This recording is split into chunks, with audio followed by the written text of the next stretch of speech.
అరటికాయ పచ్చడి అయితే ఎగిరి పెడుతున్నాను. పచ్చిరొయ్యలు, ఉల్లిపాయలు, పచ్చిమిరపకాయలు, అరటికాయలు, కొంచెం నూనె మసాలా ఉంది ఎక్కింది. ఇప్పుడు ఉల్లిపాయలు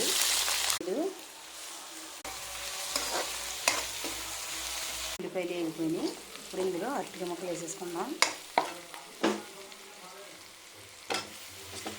ఇవి బాగా మగ్గించుకోవాలి. ఇప్పుడు ఇందులో పసుపు, కారం, వడగా ఉప్పు వేసుకోవాలి. ఉంచుకున్న మసాలా ఇప్పుడు మూత పెట్టుకుని ఉడికిన తర్వాత ఇంకా అన్నీ వేసేసుకున్నాం కనుక దింపేసుకోవటమే. అరటికాయ పచ్చిరొయ్యలు కూర అయిపోయింది. ఇప్పుడు ఇందులో మనం కొంచెం కొత్తిమీర వేసుకుందాం. పచ్చిరొయ్యల కూర చాలా బాగుంటుంది, మనకి చికెన్ కూర లాగా ఉంటుంది. ఇలా మీరు కూడా ట్రై చేయండి.